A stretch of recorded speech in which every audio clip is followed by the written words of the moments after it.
A segunda temporada do Paredes de Vidro tem o patrocínio do YouTube Brasil e da Ordem dos Advogados do Brasil.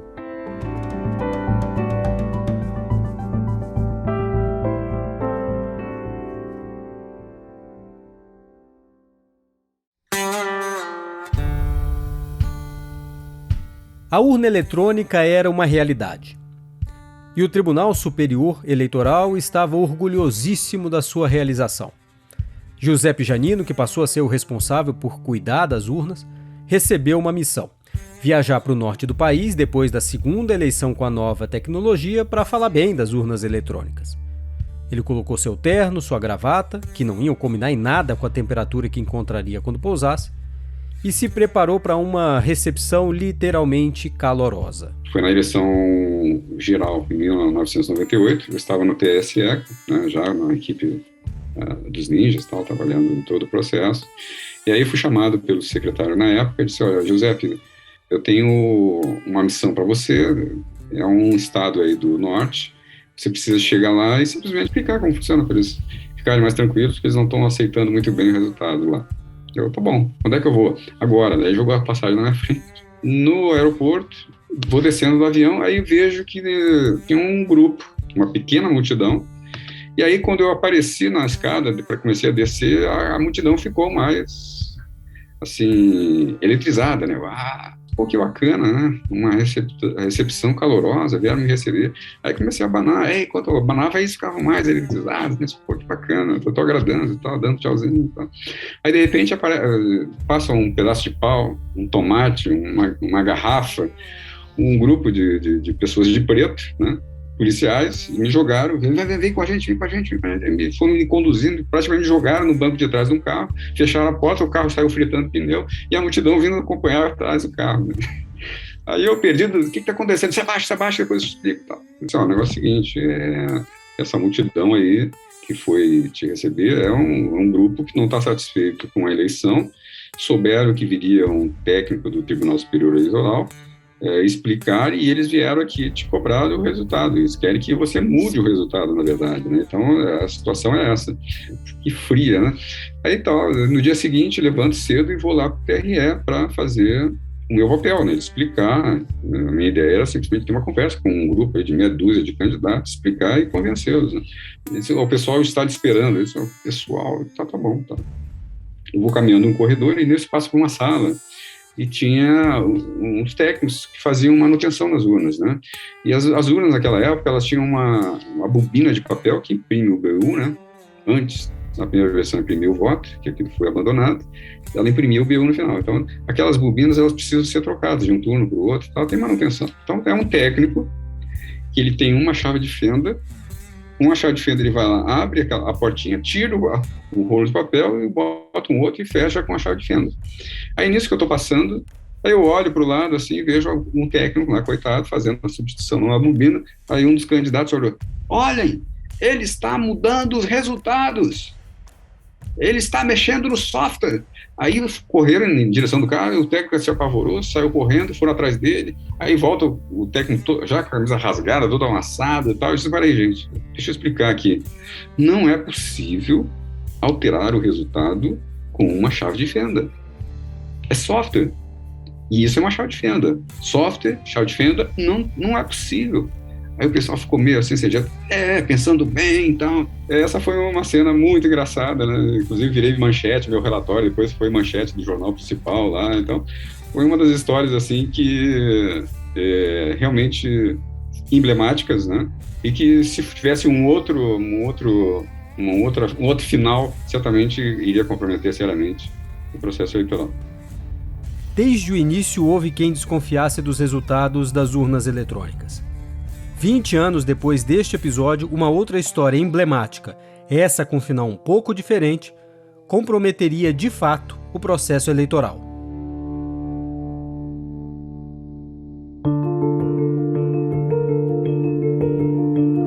Neste episódio, em busca de um culpado, um candidato procurou nas urnas eletrônicas o consolo para sua derrota dentro de casa, para a decepção de um velho amigo. Este é o Paredes de Vidro, apresentado por mim, Felipe Recondo. Episódio 3, A Culpa é do Aécio.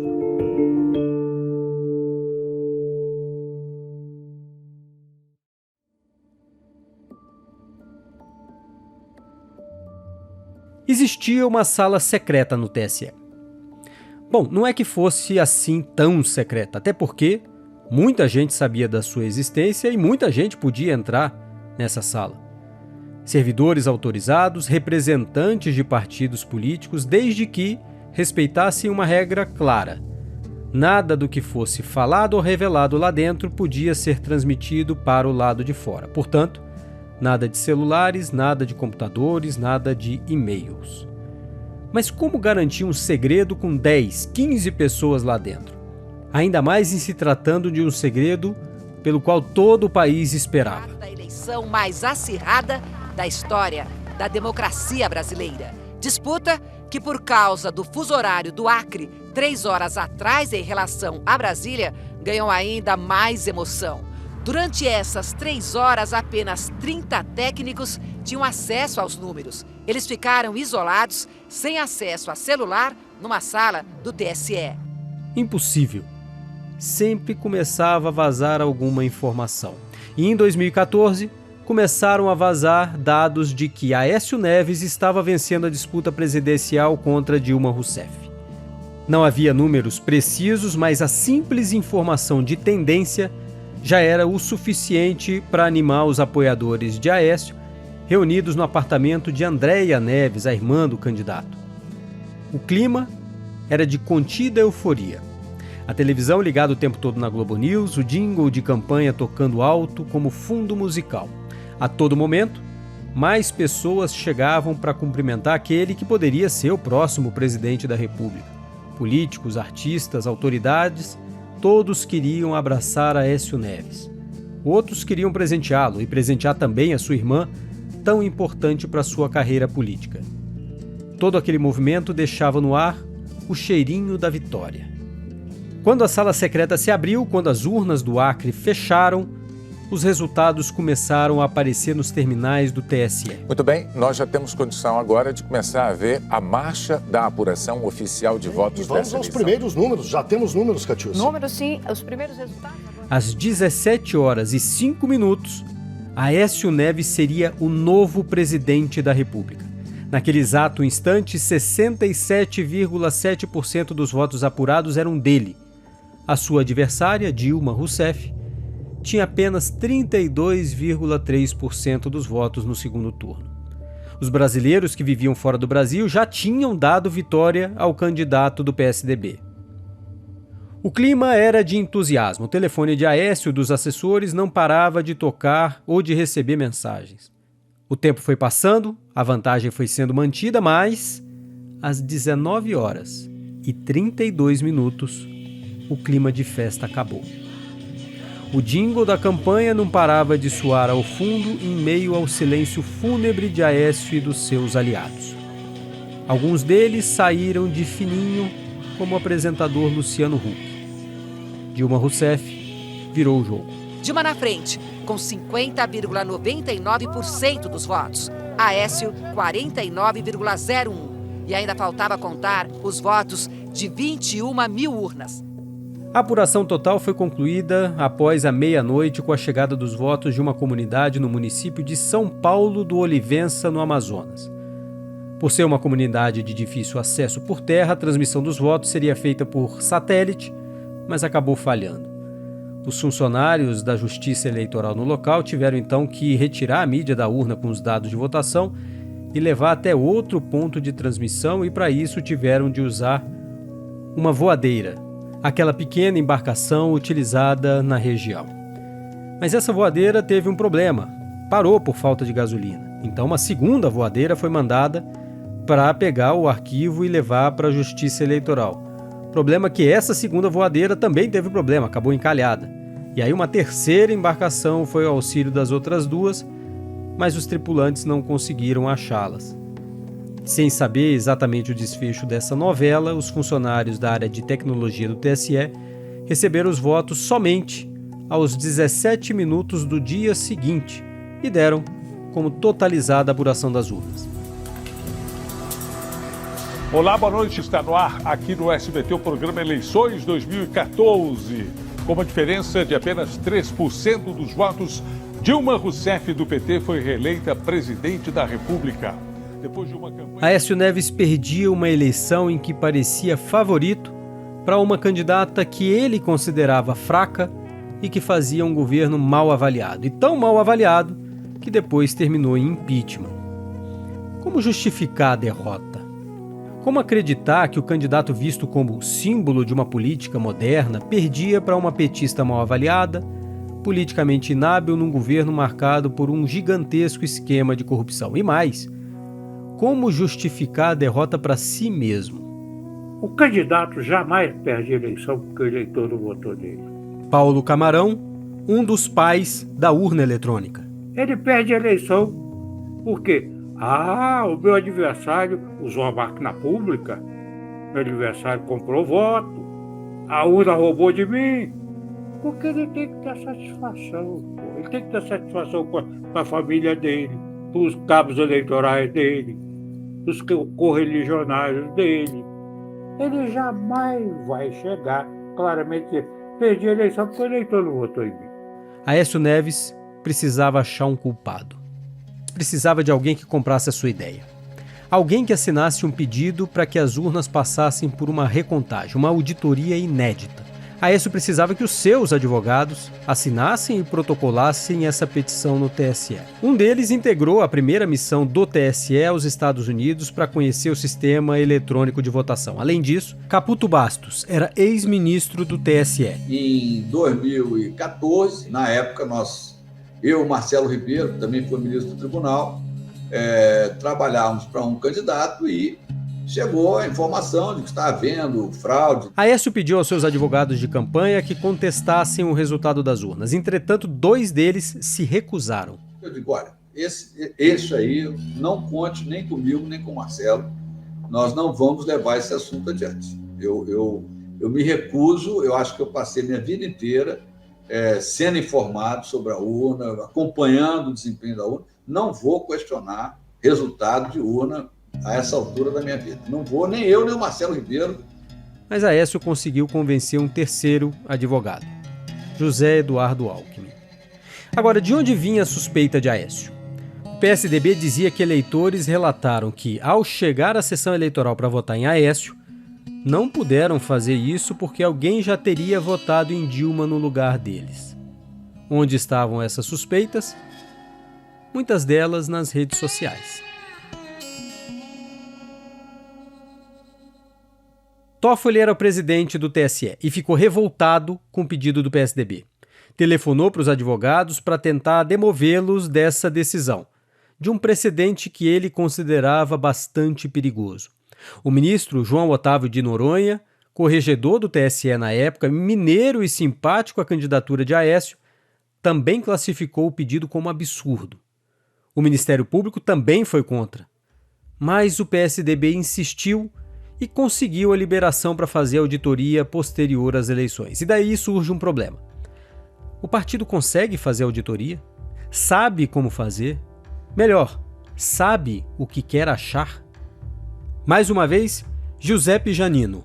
Interessante que eles pegaram os caras que são todos críticos, né, da urna eletrônica, todos a favor do voto impresso, tanto que eram os caras que entendiam tudo, que criticavam, que conseguiriam, em tese, burlar o sistema em 5 minutos e tal. Pegaram esses caras, esses ditos especialistas, e botaram todos numa equipe de quase de 10 especialistas ou mais. E aí eles começaram a pedir, nós queremos fazer uma auditoria de 10 mil urnas. Tá bom. Mas nós queremos analisar o registro digital do voto. Ok. Queremos analisar os logs de todas. Ok.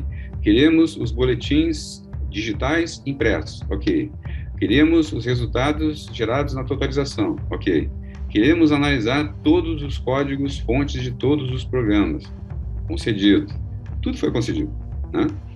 Queremos fazer a compilação depois desses programas fontes, quer dizer, foram nos galpões, eu fui junto em vários, tiraram as urnas das caixas, verificaram lacres, tiraram as mídias, copiaram, checaram a assinatura, fizeram de tudo, de cabo a rabo. A auditoria contratada pelo PSDB chega à conclusão de que não dá para chegar a conclusão alguma. Será? Será que isso é verdade? Ou será que esse argumento de que a auditoria é inconclusiva foi mais uma jogada político-eleitoral? Bom, vamos deixar o presidente do PSDB da época explicar. E para que ele seja bem claro, nós vamos deixar que ele explique o que pensa primeiro em 2015 e assim que a auditoria terminou. Essa auditoria nas urnas foi muito importante, porque ficou muito claro para todos nós que, de fato, não é possível se dizer se o sistema foi ou não fraudado. E não é que não seja possível porque o sistema do processo eleitoral seja inviolável. Ao contrário, é porque ele é inaferível, ele é inauditável. Agora vamos ver o que o mesmo Carlos Sampaio disse em 2021 da tribuna da Câmara dos Deputados. Nós não temos mais dúvida, nós do nosso partido, eu como deputado, eu com a minha história de promotor de justiça, não tenho mais a menor dúvida de que o sistema é seguro. Volto a dizer, universidades brasileiras, Ministério Público, OAB, todos os centros de tecnologia das universidades, Forças Armadas, todos integram essa comissão. Esse discurso de que a auditoria foi inconclusiva também foi repetido por gente que entende de urna eletrônica. Diego Aranha se notabilizou pelas críticas à segurança das urnas. Seus apontamentos são repetidos ipsis literis por quem defende o voto impresso, e isso inclui parlamentares, militares, apoiadores do presidente Bolsonaro.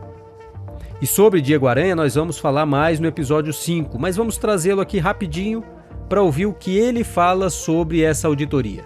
E é muito interessante ler o relatório daquela auditoria porque os especialistas envolvidos concluíram que não foi possível concluir nada. Assim. Eles disseram, a gente não conseguiu coletar evidências de que não houve fraude na eleição anterior e o sistema não permite a plena auditoria, o que é uma limitação, ou que é uma conclusão lógica a partir das limitações de um sistema de votação exclusivamente eletrônico. Mas o PSDB pediu ao TSE algo muito específico inicialmente, para saber se as urnas eram confiáveis ou não. O partido queria saber se os dados das urnas foram corretamente transmitidos e contabilizados pelo tribunal. Esse foi o pedido do partido. Os técnicos contratados pela legenda pediram para analisar 3.500 urnas e o resultado não foi inconclusivo. Como admite o mesmo Diego Aranha, mas em outro momento. No último pedido de auditoria, após as eleições de 2014, o relatório dos auditores naquela ocasião ele é conclusivo, ele é bem claro nesse ponto do sistema, em que a transmissão e a totalização permitem, por amostragem novamente, coletar evidência verificável de que os resultados foram transmitidos e totalizados de maneira correta. Então, essa etapa novamente é auditável e já foi auditada com sucesso. Então vamos esclarecer. Porque essas idas e vindas, essa dúvida se houve ou não uma conclusão, é um prato cheio para fake news. Quem explica é Rodrigo Coimbra, programador do TSE e que se tornou o chefe da seção de voto informatizado. O pedido de auditoria original do partido foi verificar a integridade da totalização dos votos. Para quem se lembra, na época havia um debate, uma suspeita em torno do crescimento dos votos da candidata eleita. Estava perdendo inicialmente, depois se consagrou vitoriosa ao final. Isso gerou suspeição a como é que de repente começou a crescer e tudo mais. Então o pedido original do partido era em cima do processo de totalização. E em função disso, os trabalhos iniciais do partido se deram em torno do processo de totalização. E para que ele pudesse ter condições de repetir o processo de totalização, foram fornecidos todos os arquivos de RDV de todas as urnas do país. O partido fez uma análise desses arquivos e pôde constatar que o resultado divulgado pelo TSE, o resultado final da eleição, correspondia ao somatório fiel dos votos que contidos nesses arquivos. Então, essa é uma conclusão do relatório, está escrito lá, e esse era o alvo principal, o objetivo principal da auditoria do partido. Naturalmente, ao longo da auditoria, a equipe foi vendo oportunidades de avaliar outras etapas do processo eleitoral. E o TSE, naturalmente, foi permitindo que essas etapas pudessem ser avaliadas. Foi permitido, inclusive, analisar novamente o código-fonte do software da urna, o que não estava no pedido original. A conclusão final, acho que é público notório, a recomendação do partido era a adoção da impressão do voto. Isso está lá escrito claramente. Mas isso não tem relação direta com a totalização dos votos diante do pedido original do partido. Então, o relatório, o resultado da auditoria não é inconclusivo, certo? Foi possível, sim, fazer uma validação do processo de totalização dos votos. E essa validação mostrou que os votos foram somados corretamente. Ou nas palavras do ministro do Supremo, Gilmar Mendes, a auditoria pedida pelo PSDB revelou por que Aécio Neves não foi eleito. De forma didática, simples e seca, ele explica. Nem os mais entusiasmados dos seus defensores seriam capazes de não reconhecer de que ele perdeu a eleição, não por problemas da urna eletrônica, mas porque lhe faltou votos em Minas, a sua base. Mas não importa a conclusão a que o PSDB chegou sobre as urnas eletrônicas nas eleições de 2014. O que Aécio Neves queria, ele conseguiu. Filha da puta sacanagem, tanto aí. Vamos entrar com um negócio aí pra encher o saco dele também, né? Foi para encher o saco do PT, ele diria depois. E para encher o saco do PT, Aécio abriu um precedente. Teve o apoio do seu partido, PSDB, e de parte da imprensa. O próprio idealizador das urnas eletrônicas, vejam só, apoiava Aécio Neves na disputa contra Dilma. Já aposentado, Carlos Veloso deu um conselho a Aécio e passou para cumprimentá-lo no dia das eleições. Torceu e trabalhou por ele. Mas depois da derrota veio a decepção. Aécio contestou a grande obra daquele que o apoiava. Disse que as urnas eletrônicas pensadas por Carlos Veloso eram passíveis de fraude. E Veloso mandou ao seu amigo um recado. Aquilo foi uma surpresa para mim. Uma surpresa. Só chegamos a falar a esse respeito quando ele deu um arremedo de apoio ao Bolsonaro, né, o voto impresso, e eu então mandei uma mensagem para ele, dizendo que me espantava com aquilo. E ele então me respondeu, tenho como maior amigo e tal, mas... Os planos políticos de Aécio foram enterrados anos depois com as investigações do Ministério Público iniciadas pela Operação Lava Jato. Por mais que os processos não tenham dado em nada, o país inteiro ouviu as suas conversas com o empresário Joesley Batista. Deixa eu te falar dois assuntos aqui rapidinho. A pessoa teve lá. Obrigado por ter recebido ela. Ela me falou de fazer 2 meses. 500 por semana. Eu acho que eu consigo. A partir de semana que vem. O menino liga pro Fred. Pronto, ele está certo. Tem que ser um que a gente mata ele antes de ir lá. O Fred não pode matar ele. Eu consigo. Pronto. Mas Aécio não andava sozinho na sua desconfiança em relação às urnas.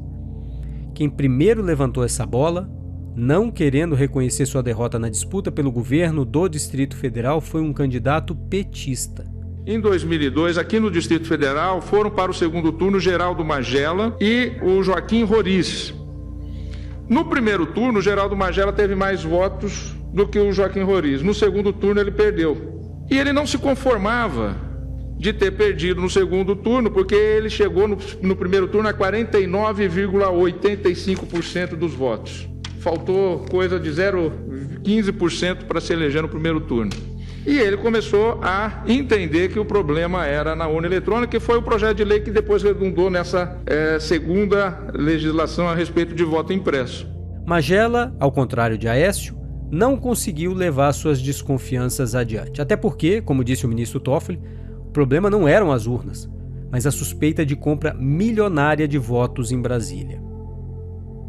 Essa desconfiança política, essa busca por uma teoria que explique a falta de votos, deixou uma herança. Tanto PT, PSDB, PMDB, todos defenderam a impressão dos votos depositados nas urnas eletrônicas como forma de permitir uma auditoria nas votações. E essa desconfiança foi ganhando corpo, mesmo que não fosse algo racional. É preciso ter um pouco de cuidado com a matéria sensível como esta, porque nós estamos lidando, e por isso é respeitável a decisão do Congresso, com alguma coisa que envolve a crença das pessoas. A desculpa em relação às falhas da urna eletrônica pode ser, em alguns casos, conforto espiritual. Quem sabe a urna eletrônica me falhou. O Congresso aprovou em 2015 um projeto que previa a impressão dos votos nas eleições de 2018. Mas, tecnicamente, a aplicação da lei já se mostrava difícil, mesmo com a tentativa do TSE de cumprir o que definido pelo Congresso Nacional. Do que se esqueceu o legislador aqui? Se esqueceu, na verdade, da própria realidade, da complexidade. Preciso que isso seja aplicável, funcionalmente aplicável, que seja confiável, que não gere maior insegurança. É muito fácil lançar mão de medidas de viés populista, presidente. Muito fácil. O Supremo acabou declarando a lei inconstitucional e não por mera teimosia ou corporativismo institucional, mas porque inserir o papel no processo, papel que depois teria que ser contado manualmente, seria recolocar no sistema de votação aquilo que Carlos Veloso lutou tanto para tirar: a mão humana. Ah, e sabe aquela sala secreta no TSE? Ela já não existe mais, porque nestas eleições todos os estados fecharão as urnas no mesmo horário, incluindo o Acre. Nos anos seguintes, a desconfiança popularizada por Aécio Neves se espalhou. E se espalhou do mesmo jeito que aquele primeiro boato que surgiu lá da tal sala secreta de que ele venceria as eleições. Pelo WhatsApp. O boato ganhou vida, cresceu, se transformou, até chegar no extremo. Muita gente passou a defender que era melhor não termos eleições do que eleições com essa urna eletrônica que está aí. Dessa forma, corremos o risco de não termos eleições no ano que vem. Vai ter voto impresso em 2022 e ponto final. Não vou nem falar mais nada. Vai ter voto impresso. Porque se não tiver voto impresso, senão que não vai ter eleição. Problemas sempre existiram, mas pequenos. Mas nada que se comparasse ao problema que Aécio Neves tinha criado. Os boatos continuam até hoje e nós vamos colocá-los à prova com resultados surpreendentes. No próximo episódio do Paredição de Vidro, como invadir uma urna eletrônica.